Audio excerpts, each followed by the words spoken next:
Shalom, Bapak Ibu Saudara-saudara yang dikasihi Tuhan, selamat malam.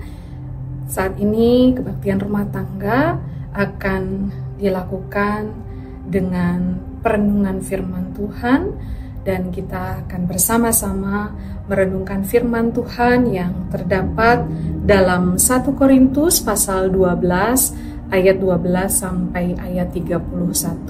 Sebelum kita merenungkan firman Tuhan, mari kita bersama-sama bersatu di dalam doa. Kita berdoa.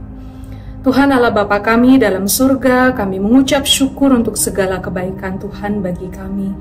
Dan kami boleh menikmati hari ini karena pertolongan Tuhan. Kami terus mau menjalani kehidupan kami seturut dengan kehendak Tuhan. Karena itu kami mau memahami kehendak Tuhan lewat kebenaran firman-Mu. Saat ini kami akan merenungkan firman Tuhan.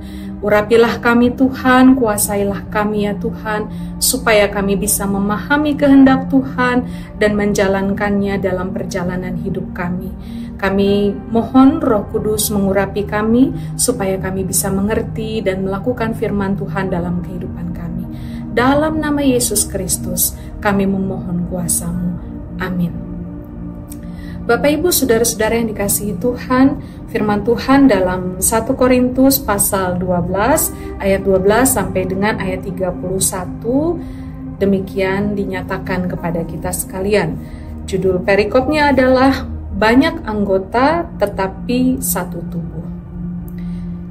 Sebab sama seperti tubuh itu satu dan anggota-anggotanya banyak, dan semua anggota tubuh itu sekalipun banyak merupakan satu tubuh, demikian pula Kristus. Sebab dalam satu roh kita semua, baik orang Yahudi maupun orang Yunani, baik budak maupun orang merdeka, telah dibaptis menjadi satu tubuh, dan kita semua diberi minum dari satu roh.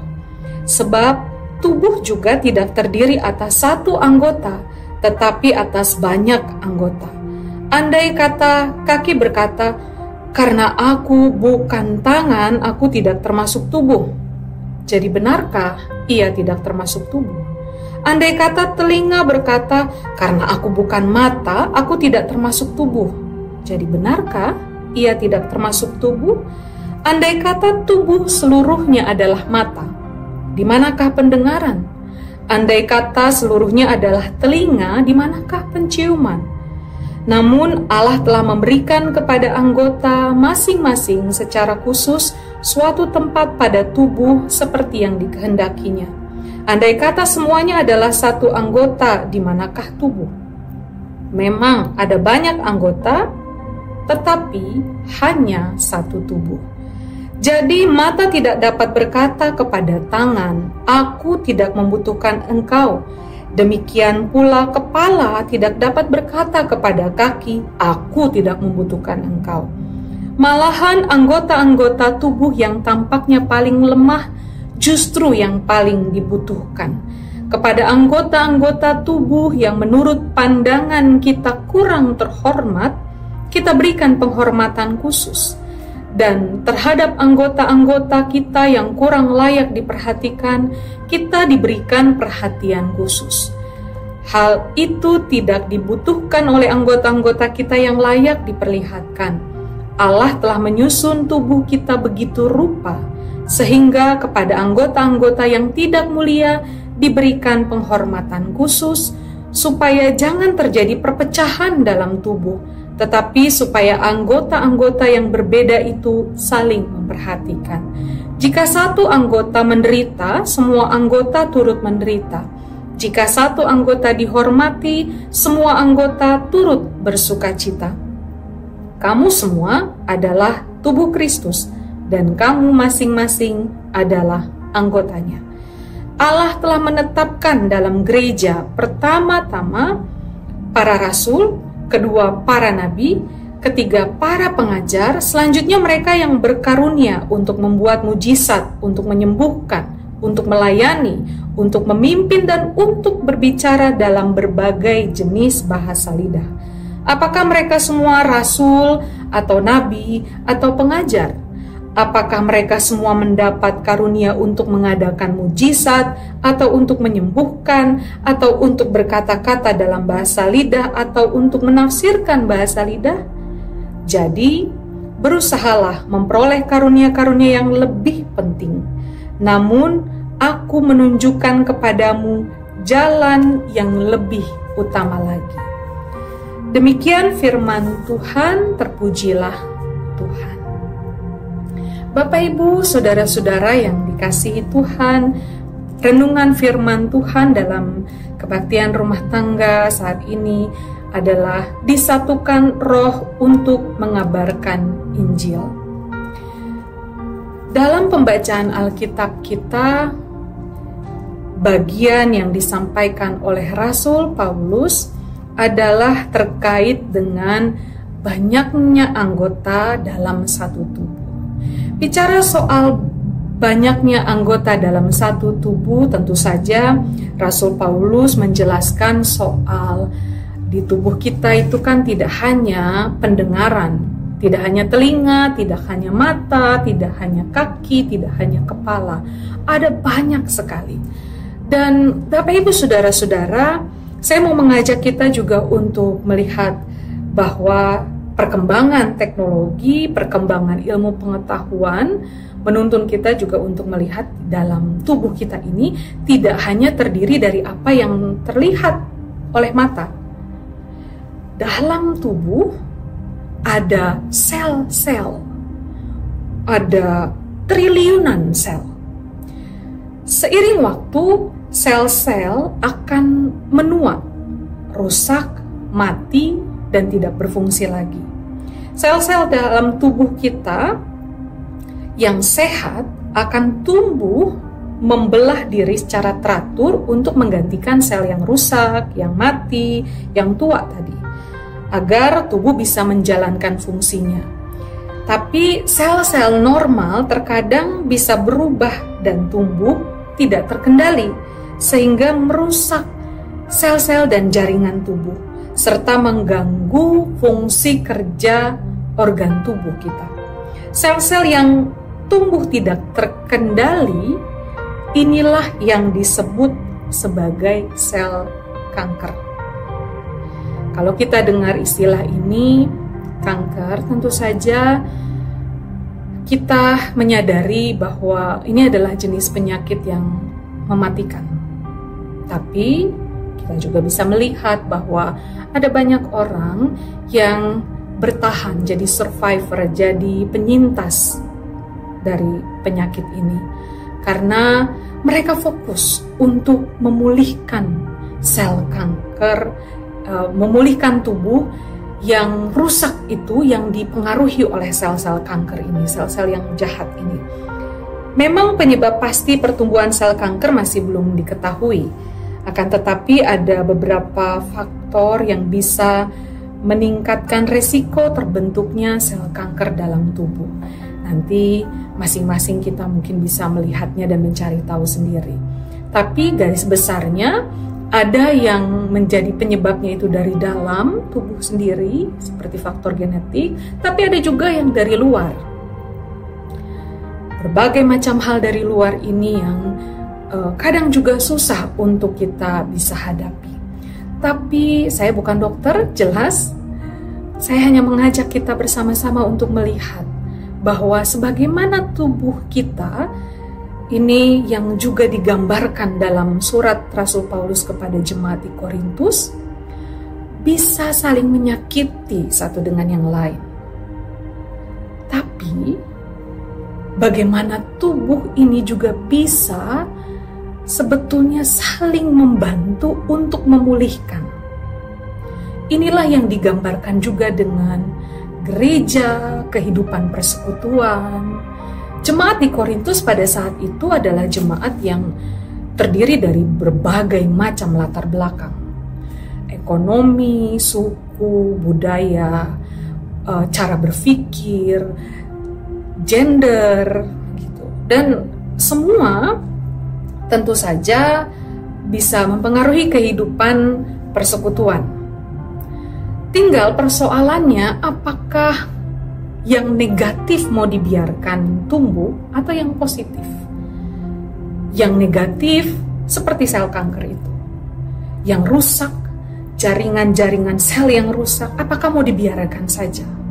Atau kita mau menjaga imun tubuh kita supaya sel-sel dalam tubuh menjadi tetap baik, sehingga ada upaya yang perlu dilakukan. Tidak bisa tentunya begitu saja tubuh kita akan baik-baik. Dan sama seperti gambaran yang diungkapkan oleh Rasul Paulus dalam suratnya ini, bahwa ada banyak anggota tapi satu tubuh. Tidak bisa satu dengan yang lain itu lalu merasa sirik, merasa iri, dan saling menjatuhkan, menganggap diri tidak penting atau menganggap yang lain tidak penting. Ini seperti sel kanker dalam tubuh itu tadi, membuat rusak jaringan yang lain, membuat rusak fungsi-fungsi dalam organ tubuh yang lain. Sehingga tujuan kita adalah bersama-sama bersatu, menjadi satu tubuh yang sehat. Satu tubuh yang sehat ini harus diupayakan. Sehingga Bapak Ibu Saudara, disampaikan dalam ayat 13 demikian. Sebab dalam satu roh kita semua, baik orang Yahudi, Yunani, budak, orang merdeka, dibaptis menjadi satu tubuh, dan kita semua diberi minum dari satu roh. Mengenai satu roh, penekanan akan satu roh bermakna bahwa umat disatukan oleh roh untuk bisa bergerak bersama dalam satu tubuh. Bergerak bersama-sama ini seperti kondisi yang sehat. Imun tubuh yang sehat membuat kita tetap bisa beraktivitas tentunya. Makanya penting untuk menjaga imun tubuh, penting untuk menjaga roh Tuhan tetap ada dan memimpin kehidupan kita. Sekali lagi, ini tidak bisa simsalabim, harus diupayakan. Karena ada banyaknya perbedaan dalam tubuh, ada banyak perbedaan dalam komunitas, dalam persekutuan, entah itu gereja sebagai tubuh Kristus ataupun keluarga. Kan beda, ada orang tua, ada anak-anak, ada suami istri, kakak adik, dan lain sebagainya. Tentu saja dalam situasi perbedaan itu, firman Tuhan dalam surat Paulus ini menekankan atau menasihatkan kepada kita di ayat 31. Berusaha memperoleh karunia yang paling utama.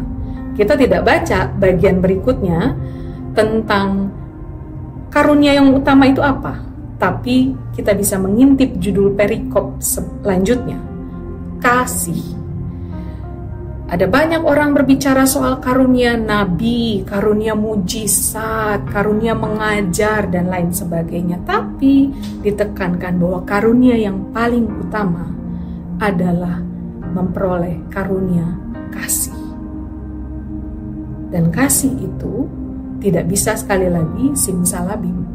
Perlu diupayakan supaya semua bisa merasakan kasih yang datang dari kuasa Roh Kudus itu sendiri. Roh Kudus yang memimpin kehidupan kita. Roh Kudus ada, tapi kita bisa rasa atau tidak, itu kan tergantung diri kita sendiri. Apakah kita mau merasakan angin? Nah, roh itu kan artinya angin. Jadi atau kita bisa bayangkan seperti angin gitu. Kuasa yang tidak kelihatan tapi bisa dirasa. Nah, kita bisa tidak merasakan kasihnya Tuhan. Tergantung pada diri kita sendiri, mau atau tidak merasakan itu. Atau sebetulnya Tuhan ada, tapi kita yang tidak mampu merasakan, tidak bisa mendeteksi dengan baik kasihnya Tuhan dalam kehidupan kita. Sederhananya gini, bagaimana kita juga bisa melihat kasihnya orang tua atau pasangan kita. Dia sudah menyiapkan makanan, dia sudah mencukupkan kebutuhan kita dengan bekerja semaksimal mungkin. Orang tua sudah membiayai pendidikan kita, dan kita menganggap itu ya udah, itu kewajiban. Tapi kita tidak merasakan itu sebagai kasih. Percuma. Maka kuasa Tuhan, roh Tuhan, kasih itu harus diupayakan. Tidak bisa simsalabim. Tuhan, saya pingin supaya suami saya berubah, anak-anak saya berubah. Tidak bisa langsung kita tidur, bangun tidur, mereka berubah. Tidak, kan semua harus diupayakan. Bagaimana berubahnya? Dikomunikasikan dengan baik, tentu saja dengan penuh kasih, dengan doa. Disitulah kita tahu bahwa Roh Tuhan bekerja, menuntun perjalanan hidup kita untuk menghadirkan kasih Tuhan. Dan disitulah Roh Tuhan menuntun kita agar kita disatukan, memberitakan Injil Tuhan. Di tengah keluarga, demikian juga di tengah gereja, dalam kehidupan persekutuan yang lebih luas. Tuhan menghendaki gereja kita, GKP Ebenezer Cawang, juga sebagai gereja yang saling menopang, saling mengasihi. Kalau di otak kita hanya dendam terus sama orang lain, tidak bisa merasakan kasih, karena seringkali dalam hidup kita itu 1000 kebaikan rusak gara-gara satu kesalahan. Biasanya begitu kan? Mudah bagi kita untuk membenci orang lain yang sebetulnya selama ini sudah baik, tapi gara-gara satu kesalahan saja, lalu kita menjadi begitu bencinya kepada orang-orang itu. Maka hari ini firman Tuhan mengajak kita mengingat, kita berbeda satu dengan yang lain, dalam keluarga, dalam gereja, dalam bermasyarakat, tapi jangan lihat perbedaannya. Cari kasih Tuhan yang mempersatukan, yang menuntun kita. Kiranya firman Tuhan ini membawa kita untuk terus menyadari bahwa dalam kehidupan kita berkeluarga atau berjemaat, kita mewujudkan Injil keselamatan dari Tuhan sebagai respon syukur kita karena kita diselamatkan, dikasihi oleh Tuhan sendiri. Tuhan Yesus memberkati dan menuntun kita semua. Amin. Mari kita bersatu di dalam doa. Tuhan Allah Bapa kami dalam surga, terima kasih untuk firman Tuhan yang menguatkan kami, menuntun kami untuk hidup di dalam tuntunan kuasa Roh Tuhan, Roh Kudus. Kami menyadari ada banyak hal yang bisa membuat kami terpecah belah. Sebagai keluarga, sebagai gereja, sebagai masyarakat, sebagai umat Tuhan, sebagai manusia makhluk ciptaan Tuhan. Dan kami diingatkan oleh firman Tuhan untuk mengupayakan kesatuan, karunia yang utama, yaitu kasih. Karena itu tuntun kami Tuhan, supaya kami memiliki kasih yang datang dari Tuhan, memiliki kepekaan untuk lebih cenderung memilih kasih dan mengasihi orang lain, mengasihi sesama ciptaan Tuhan, sehingga berita Injil, kabar baik tentang Tuhan Yesus, tentang kasih Allah bagi dunia ini terus tersampaikan. Kiranya Tuhan menuntun kami. Saat ini kami juga berdoa untuk mereka yang sedang mengalami konflik, merasa sakit hati, dendam, bahkan mereka yang sebetulnya membutuhkan pemulihan dari Tuhan, baik pemulihan secara mental, kejiwaan, pemulihan hati, dan juga pemulihan secara fisik. Kami mohon Tuhan, jamah dan pulihkanlah mereka semua, jamah dan pulihkanlah kami semua.